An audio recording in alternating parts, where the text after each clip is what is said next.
Welcome to Serenity Wealth Now with Chris Cooper. This is not your typical financial radio show.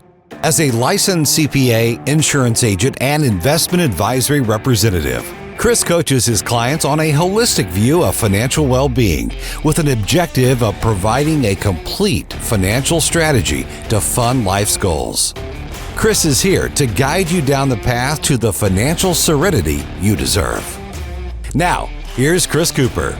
Good morning. Okay, I hope everyone had a wonderful Thanksgiving holiday. Always great spending time with family and friends. Hopefully you didn't eat too much, got some exercise in, and we're going to talk a little bit about exercise, I'm sure, because in studio with me, we've got my good friend, Austin Dietrich. Austin, how are you? Doing well. How are you? Good. You know, I've never actually asked you, do I pronounce your name right, Dietrich? Yeah, Dietrich. You got These little things are always important, and I always forget to do this, and then all of a sudden I'm like talking to somebody on the radio, and I'm going, I should ask this question. Yeah. You know, the things we don't think about. Awesome. So Austin is one of the coaches at one of the gyms I go to, or the gym I go to, Strength Parlor, and he is actually a deadlifting machine. So I'll let him give his prowess on that at some point in time. But we are going to talk about some really cool stuff here because Austin, a great time to talk about, you know, we think about Thanksgiving, Christmas, the holidays, giving. And Austin does some really cool things from a charitable perspective and giving back to the community and things that are important to us and important to things that are important to him as well. And so we got the 3Ds as our topic today, and it's going to be dogs, donuts, and dollars, which is the financial spin on things that we're going to have on our show today. So pretty cool, always fun. I like the little triple D threat here. Oh, and Dietrich, look at that. That's got 4 of them. Yeah, there you go. So, and that's like, isn't that a wrestler's name too? Yeah, I think Dietrich is a wrestler. Yeah, WWF style, you know. So, anyhow, so let's talk about your rescue foundation first. So, we're going to start with dogs. So, talk to me a little about your rescue foundation. Yeah. So, we officially started probably 6 or 7 months ago, but I would say, like, it all started probably about like a year ago. So growing up, I've always had at least one dog. I've always had labs, but we've always loved dogs, always been around dogs my whole life. So I eventually, I had a little bit more time after school, and I was just like, after getting out of school, and I just looking for some way to kind of give back. And I went and volunteered at a local shelter. So ended up doing that, and I ended up going more and more and just falling in love with a lot of the dogs there. Yeah. They're just, a lot of them just didn't get an opportunity. They have all this potential, but they were just sitting there and nobody would give them a look or give them a chance. So the more I got into that, I started doing that more and more, and just saw like the overall like climate of animal rescue. Just right now, they're really in crisis mode. Just all shelters are overflowing everywhere. Like they're having to put dogs down like every day for no good reason. Like they're good dogs. Terrible. Yeah. They're good dogs. They have all this potential, but they just have no room for them, just overpopulation right now. So I saw that and just wanted to do my part and try to help more of them. Well, and you mentioned the word potential a few times and knowing the name. So your foundation is Unleash Potential Animal Rescue. And so Unleash Potential, you've said it twice here, just nonchalantly. So I think I understand kind of where your name came from. Because you see the potential in these dogs that need a good home. Exactly. That's amazing. So I understand it too, right? Because when I came up with the name for Serenity Wealth, I wanted something that I felt passionate about, the serenity, the peace of mind. So that is very important and obviously brings passion to what you do. Yeah. So what kind of dogs do you typically get in your rescue? So a lot of them are pit bulls. So. Pit bull mixes? Yeah. So we're not exclusively pit bulls, but that's just like there's kind of the stigma against the breed. Yeah. Even though like it's basically just how you train them. Like you can train a dog to be mean and fight, but if you train them the right way, a lot of the pitties are some of the sweetest dogs you'll ever meet. So. Well, they're very smart and they're very loyal. And so if you have an animal that is very smart and very loyal, they tend to want to do what their master tells them to do. Exactly. Whether it's good or bad, they think it's good because that's what they're told to do. Yeah, they don't have that innate sense of right and wrong like we do. They need to be taught it. Like they don't know. Now, when you get them in the rescue, are these typically, or do you see, pitties and pit bull mixes that are, in that kind of environment? I don't think so. I think that's more of a stigma, right? Yeah. Like generally, like like they'll have like different behaviors. Like a lot of the dogs that we pull are like on the at-risk list. So that means they're at risk of euthanasia because of signs of stress. Okay. But they're also in a shelter setting where they're in a cage 23 hours a day. That's stressful. Let out like an hour I wouldn't a day. like that. Like, yeah. You get out more than that too, right? Yeah. We all did, right? Yeah, it's called prison. Yeah. Yeah. If I was locked in a kennel for 23 hours, I'd be going crazy. Yeah. So a lot of times, like they have stress from that. It takes a little bit. Like you have to have a little patience with them coming out of that situation because they don't know what to do. A lot of them never lived in a home, so they coming off all this stress. They just need a little time to decompress. Yeah. So when you get fostered, so a lot of what you do is get dogs put in with the right foster family. Yeah. Right. So do you have a big need for foster families today? Yeah. So we're always in the need for fosters. So right now we don't have a facility. So we want to eventually, but right now we're only foster based. So we can only help the number of dogs we have fosters for. And lately we've had a lot of foster fails. So if anybody doesn't know what that is. No, I don't think many people outside of the business know what foster fails us. Yeah. So that's just when foster families, they take this dog into foster. But once they're in their life for a little bit, they start to fall in love with them and decide to adopt them. Well, that's actually beautiful. Yeah. So it's great for the dog, great for the owner, but it makes us a little short of fosters too. So you call that a foster fail, but the dog and the owner would probably call that foster success. Yeah. right? That's amazing. Yeah, it's a good thing. Just it makes us limited on fosters, so we're just limited on the number of dogs we can help. So would it potentially look at me, potentially now. Well, I'm using your lingo too. So would it potentially make sense for somebody that is considering becoming a dog owner, maybe thinking about becoming a foster first, and potentially seeing where that goes to potentially be considered a foster fail and now being basically a dog owner? Yeah. We think fostering is a great option. Like, especially like if you aren't sure, like we want people that are committed to it. Like they're not just gonna like give up on the dog right away. But it's like if you're not sure, but you're like let me give this like a couple months and see like how things go, and if I want to keep the dog, like that can be a good option. And or also like if you aren't sure about like what type of dog you want, like you just want to find the perfect fit, fostering could be a good option. Just keep fostering until you find the like perfect fit for you, and then you can just adopt them then. Now, how long is the typical foster type of relationship with a dog? Like, are you talking long term, or how does that usually work? So it really depends on the dog. Like sometimes it'll just be like a few days or a week, and then sometimes it can be months. Yeah. So it just varies depending on the dog. Like if a dog's dog friendly, cat friendly, good with kids, like all that stuff makes it a little easier to get them adopted. But it varies quite a bit. I would think it depends on the kids too. I mean, my kids are. No, I'm kidding. My kids are great. They're wonderful, and we have wonderful dogs, and they're wonderful with them. But it's always fun to make fun of your own kids. Yes. So obviously those things make a difference, right? Yeah. So you're not going to put a dog that is afraid of other dogs with a foster family that has other dogs. Yeah. Right. Now, so obviously need for fosters on an ongoing basis. What do people need to think about if they want to be a foster? So like one thing I would keep in mind if you're thinking about fostering is like the environment the animal's coming from. So like they're coming from like in a crate 23 hours a day. So some people are like, I work a little bit. I'm not home quite as much where they're not comfortable with the foster, but it's like it's much better to have them in a crate 8 or 10 hours a day than 23 hours a day. Well, and they're used to that. Life. Yeah. I mean, you're used to, because, if your dog's not used to being in the crate for 8 to 10 hours, it's going to freak out just because of that. Yeah. But this is a little bit of a different situation because you're used to that. Yeah. So, okay. That's interesting. Now, how old is the typical foster dog that people bring in? So with us, probably like 1 to 3 years for the most part. See, that surprises me. I always assumed older for some reason. I don't know why. And is that common, or am I just, It just depends on the rescue. Like there's some specific like senior dog rescues that will focus on older animals. Yeah. But like we don't have like a specific thing we go for. That just kind of the age. You generally see 1 to 3. Yeah. Now, is there situations where people want to specifically look for a certain breed or certain thing like that? Is that something that you help people kind of find the right thing for them as well? Yeah, definitely. Like all our fosters, like we want to make sure it's a good fit for them. Like we don't want to place a dog that's a bad fit, where they just end up returned. They got to bounce around to different houses because that's not kind of good neat for them. Because you have, as being part of this is your rescue. This is you have the ability to set it up the way you want to set it up, so you can also make sure you help the kind of animals and the kind of people you want to help. So the people can actually reach out to you, form a relationship with you, and you can help them find that right solution for them. Exactly. Like we want it to be a good thing for the dog and the person. Like, well, yeah, that makes sense. Yeah.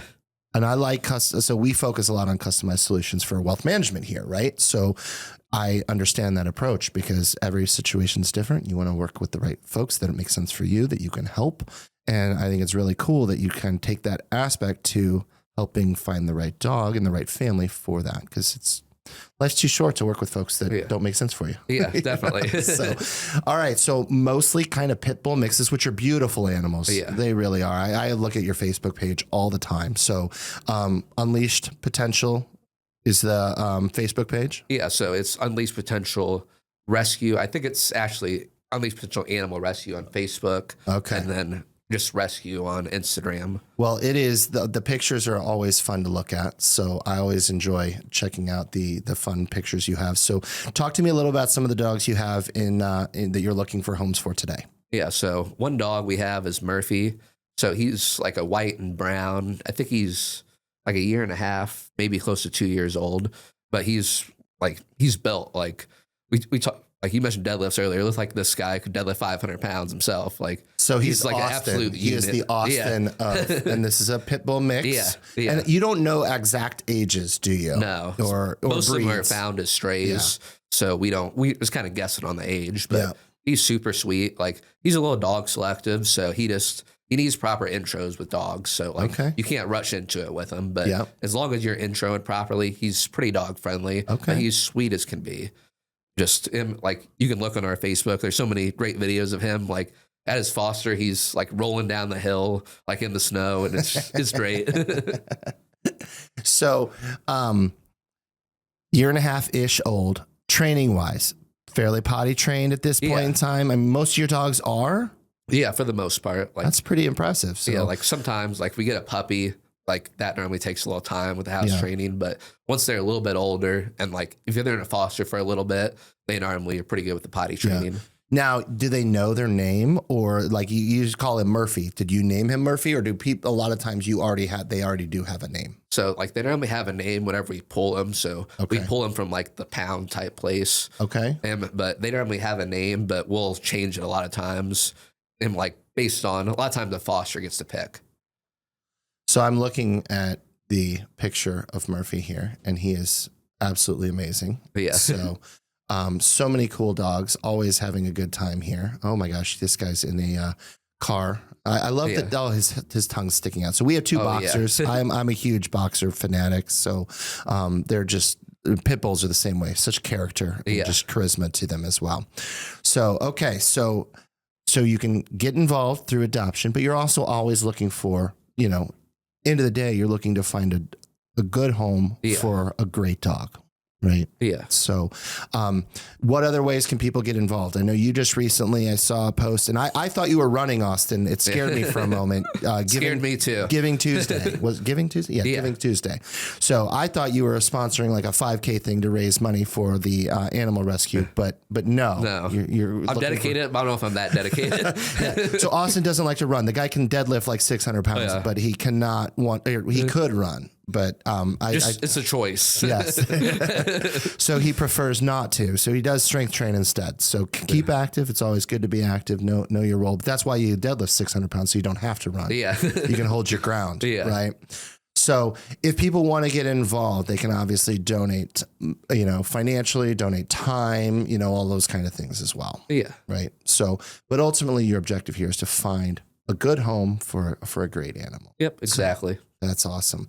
Well, these pictures on your Facebook page are always just so fun to watch. I follow it all the time, and it's just great. And I would be a great foster fail story is what I would be, because I would be a definite failure because I would just keep all of these dogs. They're amazing. Yeah. So, all right. So dogs. So now let's transition a little bit to donuts. So what else do you do in your spare time? Yeah. So my parents own a donut shop over in Florissant called the Donut Cupboard. The Donut Cupboard. Yeah. Old Town Florissant. Pretty famous location. Been around for a while. Yeah. Right by St. Ferdinand Park over there. So they've been around, I think, a little over 50 years. So, yeah. Or maybe coming up on 50th year this year. So worked there a little bit too. It's quite a long time. Yeah, it's a while. Not a lot of businesses that stick around for that long. So that's pretty exciting to be a part of. Yeah. So you grew up in the donut business, so to speak. So what's that been like? It's been good. Like, you don't look like a donut guy. I mean, you're pretty fit. You're pretty healthy. Maybe that's why. Yeah. You know what you have to do to mix the donuts with, right? Yeah, I still eat plenty of donuts. Just lucky you got have fast metabolism. You have to taste. Yeah. Right? Make sure they're all right. No poison or anything. So what are your favorite things that you guys serve at the Donut Cupboard? So I would say, we have something called a DC special. Okay. So it's got like basically everything you want for breakfast in a bowl. So it's got biscuit and gravy. It's got bacon, got sausage, hash browns. So all mixed together. This sounds pretty good Sunday brunch item to me. Yeah. I mean, I kind of am interested here. So you do so sandwiches. Yeah. But this is a bowl. So is there donut involvement here? Not in that one, but we also have donut sandwiches. So you can either have like a donut burger, or you can have like a breakfast sandwich inside the donut, like egg, sausage, burger. So talk to me about a donut. So is this exactly what, just replace the bun with a donut? Exactly. Like you just like slice the glazed donut in half, and they toast it on the toast, not the toaster, but the grill. Yeah. And then they just put that on top of the burger and just adds a little sweetness to it. All right. That's, I mean, this sounds like, and this is for breakfast or lunch or, whenever. Yeah. I like this. All right. So it is glazed donut though. Yeah.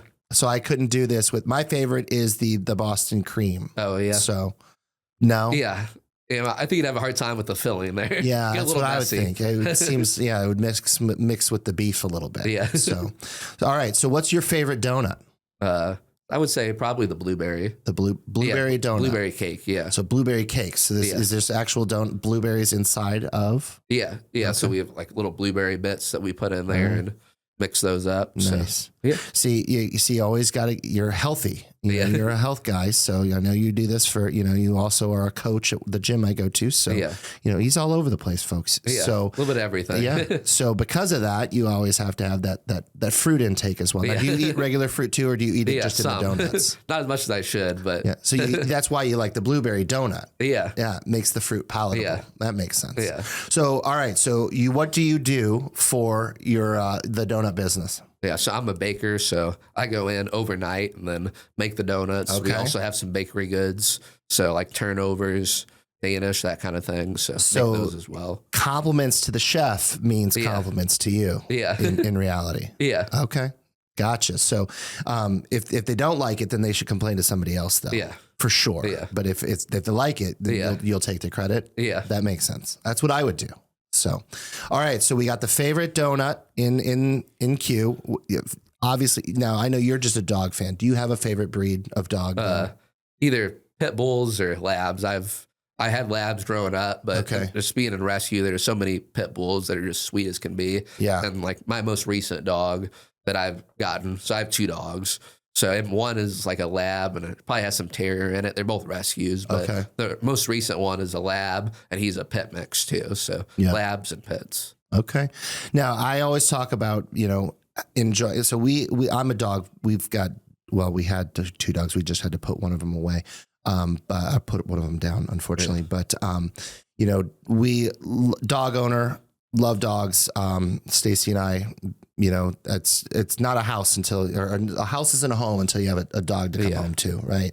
Have a bad day, the dog's always wiggling his tail. Yeah. Our jerk of a dog last night ate all of our chicken spadini. That was ridiculous. He got in trouble. He's not eating for, Stacy says, 5 days. Yeah. Is that abusive? Is that okay? Let's try 3 days. 3 days? I mean, he's got a lot of spadini to get out of his system. Yeah. So I feel like we're okay. But I hope so. I'm staying away from him for a few days. So I'm a little worried. But so we love dogs. I think it's a house becomes a home when you have a pet in the house. I just think it's wonderful, and you got to enjoy. Life's too short. Yeah. Life's too short. So I know you're in the fitness arena as well. So you have your dogs, but it sounds like you also can enjoy your donuts as well. Yeah. right? Yeah. Everything in moderation. Yeah. All about balance. All about balance. That makes sense, which is why you've got a lot covered here with between your donuts. You've got the balance with your dogs and the passion there, and then obviously your fitness passion as well. So one of the things that you do, this is an annual event, Deadlift for Dogs. Yeah. So that took place just really I guess it was, gosh, time flies. This was, is it October? Yeah, I think it was, I want to say the 12th, but I'm not positive. So how much money did you raise for the foundation? So it was a little over $7,000. $7,000 went to the animal rescue. That's amazing. Where does that money go towards? So that goes towards helping all the dogs, either through like their boarding, like medical care, just providing supplies for them. So a lot of times, like sometimes we'll have like different cases that end up like if they end up at the emergency vet, like that adds up pretty quick. So those donations go mostly towards that. Very cool. So this is a really cool event. It's called Deadlift for Dogs. I usually participate. I did not participate in it this year. I probably should have anyway, but I had too much going on, Austin. So you participated, or you just kind of what did you do? Yeah, I participate. How did you do this year? I did pretty well. Yeah. Hit your goal? Yeah. I ended up hitting a personal record, so 585 on my deadlift. Not bad. Yeah, and I was sick a little bit beforehand, so I wasn't exactly sure how it was going to go. But the goal is still 600, right? Yeah. Yeah. How you feeling? Gonna happen? Yeah, gonna happen. I mean, it's gonna happen eventually. The question is when. That's incredible. I am not there. That's a long way away on me for deadlift, but I'm not built for deadlift. Yeah. I got T-Rex arms. Yeah, you got that bench press build. I do. Which is that the pit bull build? Yeah. Nice. All right, boxer maybe, deep chest. You know? So we tend to migrate towards the dogs that we look like. Yeah, I guess I've heard that somewhere. So, all right. So a lot of times, when we talk about finance, we talk about, one of the things I always think about is how can we give back? And this is a great time of year to consider that because we're looking at the holiday time frame. So I help a lot of people think about ways to give back to the community in a tax efficient manner. We talk a lot about taxes and we talk a lot about tax efficiency. We want to fund our lifestyle. We want to have fun, but we also want to support the things that are important to us. And so one of the things you can actually do is donate using monies from your IRA and things like that, or even through, gains that you've seen in a taxable account that have appreciated in value. You can actually see tax deductions and favorabilities by giving those funds over to a cause that makes sense for you, that is important to you. So you can do this through giving to your church. You can give this through many foundations, whatever's important to you. But you can also create what's called a donor advised fund. And through a donor advised fund, you have a lot more flexibility and options because anything you give to that donor advised fund can then be transitioned into a gift to a foundation that is important to you. And so if something like that makes sense for listeners out there, I think that's a great way to give back to a cause that you care about and gives you the ability to support something that's important to you. And that's what I always love doing. And so that's a great financial lesson for folks out there relating to dogs, because it is, houses aren't homes unless you have a dog in the house. That's exactly. Spoken from a dog owner, right? There's probably cat people out there like, well, that's not true because I have cats and I feel the same way. And that's probably true as well. Yeah. Right. But I just like the wiggling, I come home and get the wiggle butt thing. Oh yeah. The little stub of a tail. To greet you. So yeah. Now we've always wanted a Great Dane, Austin. So what's the Great Dane rescue look like these days? So we haven't had any Great Danes, like most of them are normally pitties just because of the stigma against them. But and there's always if you look at a lot of the some of the places we pulled from, like the APA St. Charles County and Pet Adoption Center, there's different places they'll find certain things like that sometimes, but pitties are the most common one. Yeah. And those are great dogs too. Yeah. I mean, so smart, so loyal, so fun, energetic, protective, but really also very mellow. Yeah. Right? Yeah. Some of them are just big couch potatoes, just a big baby pretty much. Yeah. Good lifespan too, right? Yeah. Pretty healthy. Yeah. By and large. I mean, all dogs have their challenges, of course. They don't live the same lives as we do, but, I think pit bulls tend to have a pretty decent longevity to them. Yeah. What's the average size on a pitty? So I would say anywhere from maybe 25 to 50 or 60 pounds. Smaller than my boxers, for sure. Yeah. Yeah, it just depends. You got some that are like really short, like low riders, and then you got some that are a little bigger, but that's awesome. All right. So you obviously have, and it's because of the industry, right? Pit bulls with the stigma. Yeah. But do you really think that that's changing, or is it pretty much just that stigma is just out there? I think it's getting a little bit better because there seems to be a lot more regulations, and I don't hear a lot about the dog fighting as much as I used to. Yeah. So yeah, I think like that part is improved, but that stigma is still out there. Like kind of once it's out into the world, it's hard to get out of there. Well, so we had a white boxer, and everyone assumed he was either blind or deaf, because they just assume that every white boxer is deaf. I had no idea. That is not true.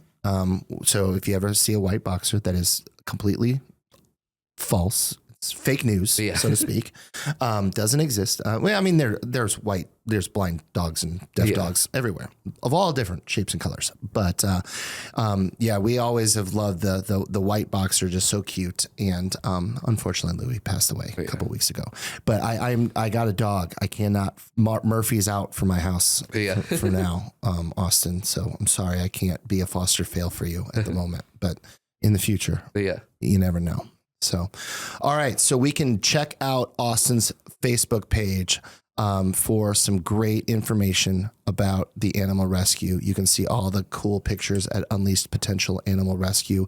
He's always got some great events going on. You can go see, take some time, visit some animals. Now, can people come in and take a look, and can you arrange some time to kind of meet and greet, if you will? Yeah. So if anybody's interested in a dog, they have to fill out an application first. That's on your website. Yep. I saw that. Pretty easy. Yep. So you can just go to the applications on the website and you fill that out. And then we're normally pretty quick about reaching out to you, and we'll talk to you, make sure the dog's a good fit potentially. Yeah. And then we'll arrange a meeting and everything. All right. So Austin has you covered with dogs, because everybody should love a dog. You need a great dog in your life, right? Whether it's fostering or your own. Donuts, because I mean, God love them. Like you gotta eat. So you may as well have some donuts. And then obviously, in order to have the right donuts, you've got to make sure you stay in shape. And so Austin's also a great coach over at the Strength Parlor as well. So that's where the deadlift comes in with Austin Dietrich. See, it does. It's a wrestler's name, man. Ken Dietrich. No, it's not wrestler. It's it's not WWF. It's MMA. Oh yeah. Yeah. Come on, you don't know this? No. He's too young, folks. Man, all right. I'm showing my age. It's okay. It's okay. So Austin, thank you so much for coming in and talking about donuts and dogs. This is amazing. Folks, check out Unleash Potential Animal Rescue. Find that right dog for you. Become a foster family, maybe even a failed foster. I'm sorry, Austin. I think failed fosters are amazing. That's just super cool.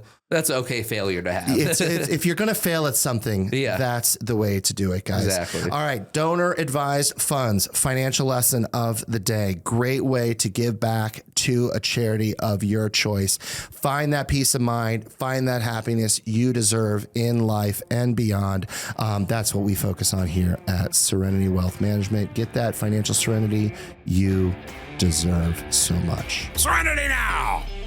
This is Serenity Wealth Now with Chris Cooper. Request a free copy of Chris's latest book, The New Holistic Retirement, by visiting SerenityNowTax.com. That's SerenityNowTax.com. Investment advice offered through Fortis Capital Advisors.